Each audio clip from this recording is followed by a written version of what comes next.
For years, Fstoppers has been working with Elia Licardi to create the photography tutorial series Photographing the World. If you're interested in landscape photography, you can check out all of our previous tutorials and this new one, Photographing the World Japan, at fstoppers.com/store. This is the behind-the-scenes series that's going to show you everything that goes into making a tutorial like this. But this is going to be very different than the previous projects because my business partner Patrick is not going to be coming with me. Patrick literally had his firstborn child yesterday, so he is in the States taking care of the baby. Guys, this is Isaac. Hey. He is Patrick's replacement. I'm gonna do the best I can. Isaac is a close buddy of mine that I actually met in jiu-jitsu class. Believe it or not, he has absolutely no video experience whatsoever, but when I offered him a free trip to Japan, he said he was interested and he was happy to learn on the road. So I may be making the worst decision of my entire life, but he's going to be my right-hand man on this entire project. But I wasn't done making stupid decisions because when my wife heard that I was going to be filming a project in Japan, she said she wanted to go, but we have a 2-year-old son, and she said, how about this? Let's go as a family 1 week early, and then while you film for 3 weeks, Nolan and I will travel around Japan by ourselves and you won't even have to worry about us at all. The thing is, my son hates 1-hour flights and we're about to get on a 15-hour nonstop flight with a 2-year-old. This is going to be a disaster. All right, Nolan, are you ready for this flight? Yeah. We gotta get in line. You ready to get in line?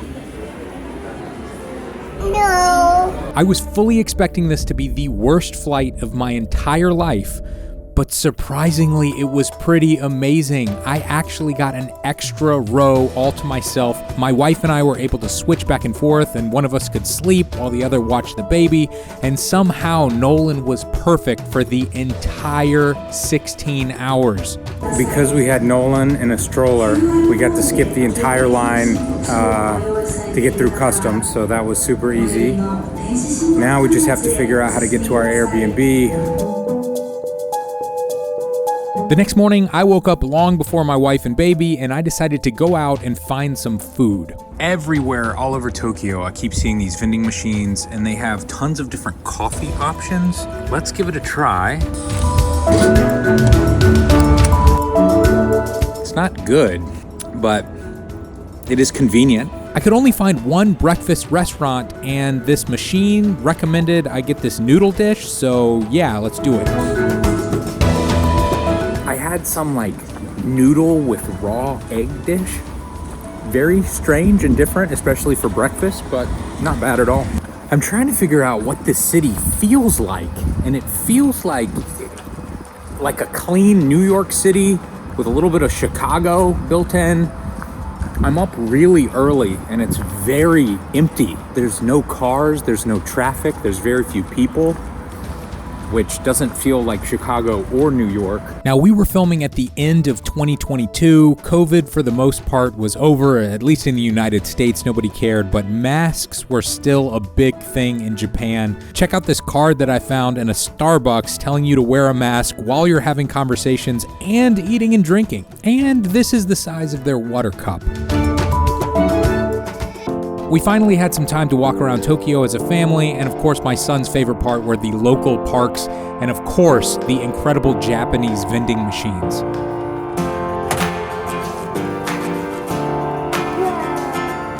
And then we ran out of money.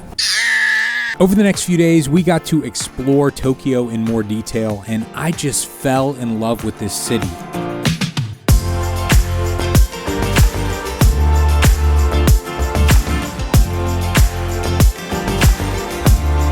One strange thing about Japan or Tokyo in general, I'm not sure, there is not a single trash can anywhere in the city. And there's no trash anywhere. Every time we have any bit of trash, we just have to carry it with us forever. I was in a public bathroom the other day. There was a sign that said, "Do not leave garbage here." There was no trash can in the bathroom. I have not seen a single homeless person. I've not seen a single loud, belligerent, drunk person. I didn't think it was possible to have a city this big and this orderly.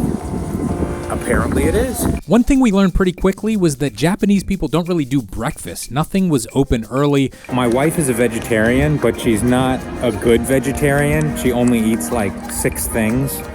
She doesn't eat fruit. Basically, every single meal in Japan is just every type of meat imaginable and fruit. And so she can't find food anywhere. And she also starts to panic when she can't find coffee. And they don't really have a lot of coffee shops here. All right, my wife, the coffee snob. We got some vending machine coffee. Go for it. Here, try this one. This one's totally different.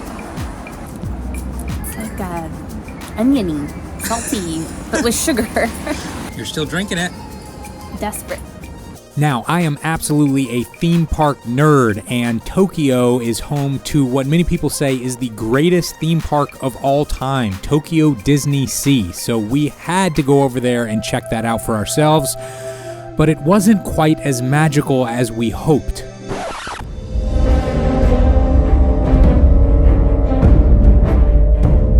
It's currently raining. It's 40 minutes before the park opens.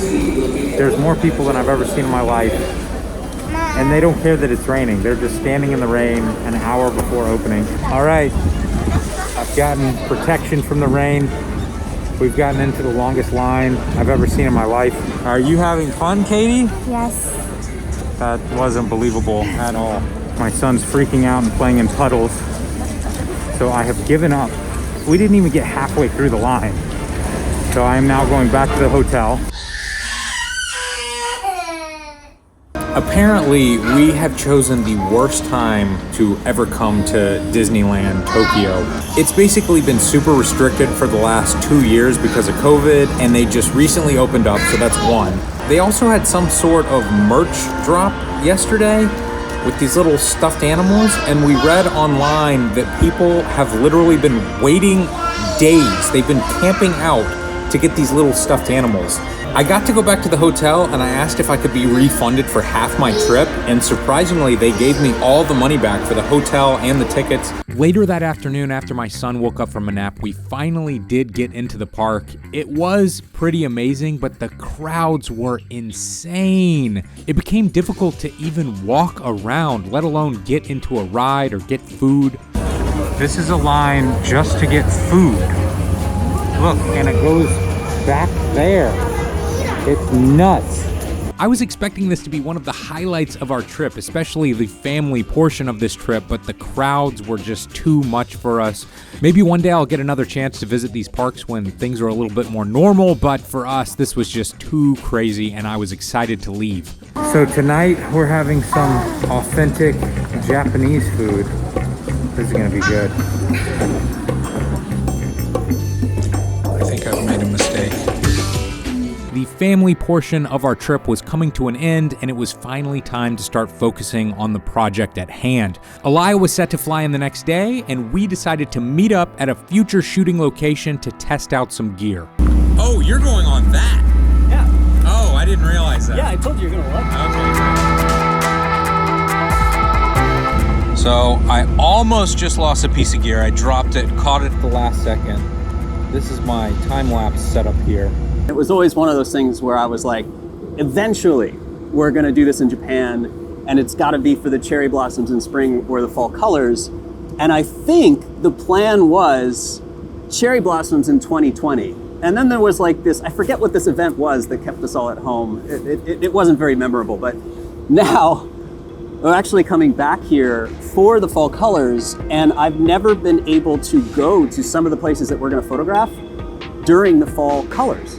We did it! Yeah. We didn't really finish a lesson, but we filmed something, so the project has begun. We decided to celebrate the beginning of this project with my first legitimate high-end Japanese meal. All right, I'm gonna try to show you what we're eating tonight. They had like a multi-course meal, and we said, give us the one with the most stuff. They basically brought out every single thing my wife hates the most, but I loved it. Everything we got was amazing. That meal was amazing.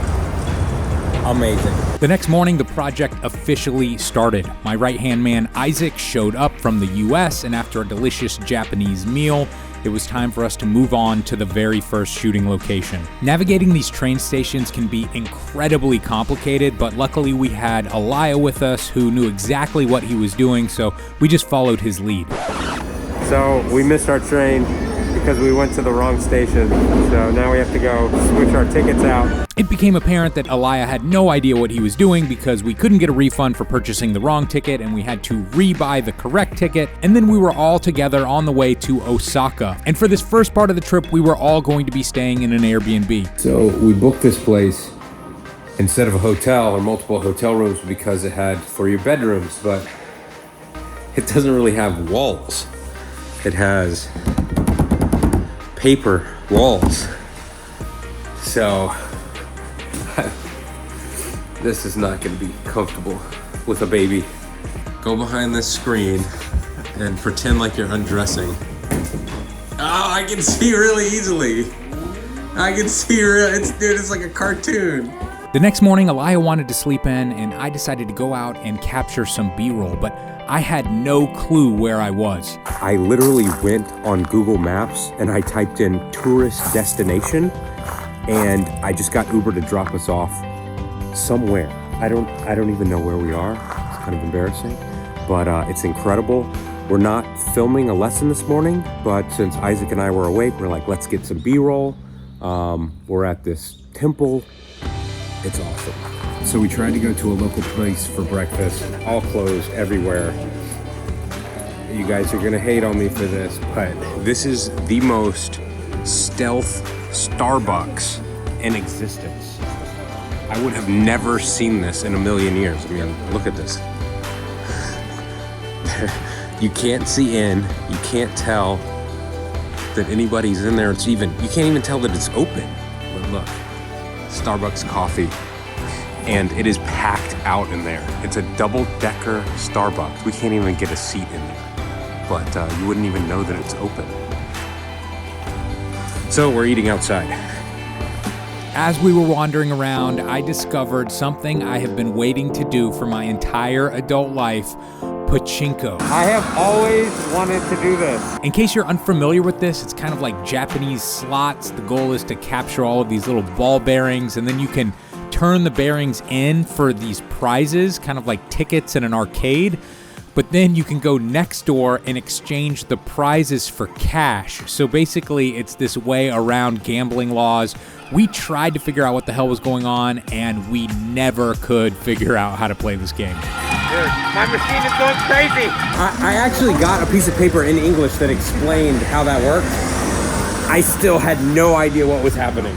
Absolutely no clue what was going on the entire time. It was shooting balls.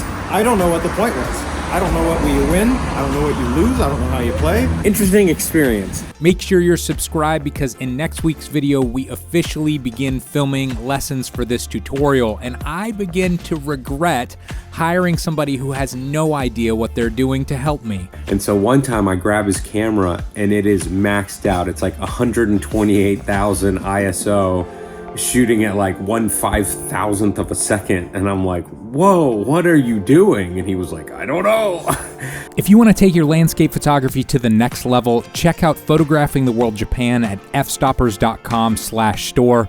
If you buy the tutorial now, we'll throw in any other Photographing the World tutorial totally for free.